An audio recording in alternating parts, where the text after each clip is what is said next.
I hear you completely Mm, about, you know, to go to art school versus not.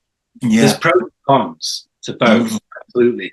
And there's no perfect art school either, I don't believe. So although mine sounds idyllic and wonderful, from the little bit that I've shared, heavily rooted in observation, but there was a real house style, and it was based on you and Uglow's approach, that highly rigorous, highly measured, observed, which is amazing. And some people will say, oh, it's sterile and cold. Personally, I'd say it's controlled passion. And I know other artists did. And, the critics of you and Uglo, that really championed what he was doing, they say that as well. I think it's a big thing they say, it's controlled passion.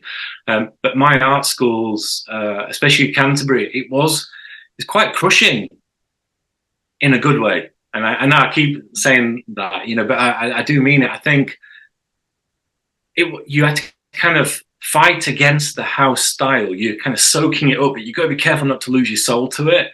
And there was a couple of times when I was just putting these dots on the paper, and then it became almost like dot to dot, with the measuring and the plumb lines. And in fact, the blooming life school, the life room was like walking into a spider's web. You get tangled in the plumb lines. It was insane.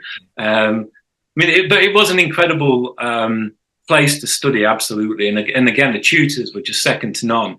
But obviously, if you're going to teach, you've got to have some kind of system. It's, real systems to kind of get people through and understand. And so you've got to kind of break things down. And so when you're going through that learning, you can't not look like what they're doing because, but then it's what you do with it afterwards. It's just a tool. A technique is just a tool, and it's how you process it, it's how you perceive the world, and it's how it comes out of your hand that makes it yours.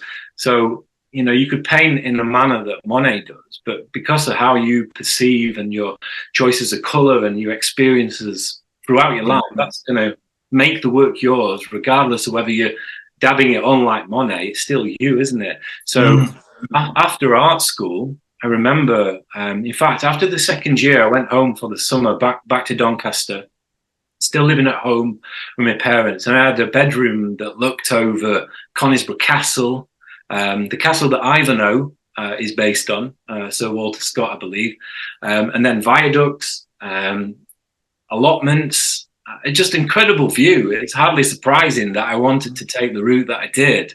Just seeing that every day, opening the curtains, like bang, just weather, just amazing.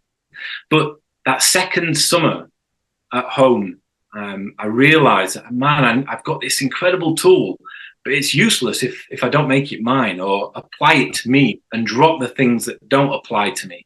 So that's what I did. I just worked for the whole holidays, just up in that bedroom or outside in the local disused quarry, local landscape, just painting in isolation, really, just loving it, learning to be by myself, which is so important. And then I went back in the third year, and I don't know, something happened. I was using what they taught me, but I was me again. So I'd gone through this big circle, and I'd soaked up all the good stuff along the way and arrived back where I started, but better, hopefully.